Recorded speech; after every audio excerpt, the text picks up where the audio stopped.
Hi everybody. I've talked a lot lately about why new trade deals are important to our economy. Today I want to talk about why new trade deals are important to our values. They're vital to middle-class economics. The idea that this country does best when everyone gets their fair shot, everyone does their fair share, and everyone plays by the same set of rules. These are simple values. They're American values. And we strive to make sure our own economy lives up to them, especially after a financial crisis brought about by recklessness and greed. But we also live in a world where our workers have to compete on a global scale. Right now, on an uneven playing field, where the rules are different. And that's why America has to write the rules of the new global economy, so that our workers can compete on a level playing field. I understand why a lot of people are skeptical of trade deals.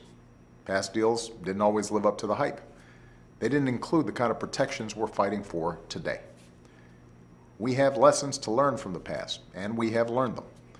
But trying to stop a global economy at our shores isn't one of those lessons.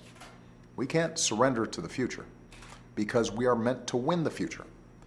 If America doesn't shape the rules of the global economy today to benefit our workers, while our economy is in a position of new global strength, then China will write those rules.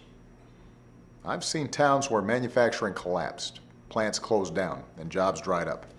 And I refuse to accept that for our workers, because I know when the playing field is level, nobody can beat us. That's why, when I took office, we started thinking about how to revamp trade in a way that actually works for American workers. And that's what we've done, with a new trade partnership we're negotiating in the Asia-Pacific, home to the world's fastest growing markets. It's the highest standard trade agreement in history. It's got strong provisions for workers and the environment.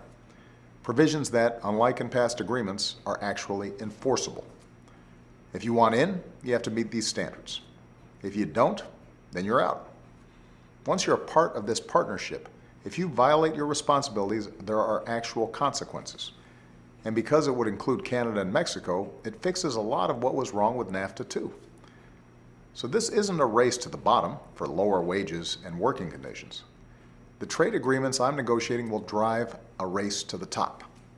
And we're making sure American workers can retool through training programs and community colleges and use new skills to transition into new jobs. If I didn't think this was the right thing to do for working families, I wouldn't be fighting for it. We've spent the past 6 years trying to rescue the economy, retool the auto industry, and revitalize American manufacturing. And if there were ever an agreement that undercut that progress or hurt those workers, I wouldn't sign it. My entire presidency is about helping working families recover from recession and rebuild for the future. And as long as I'm president, that's what I'll keep fighting to do.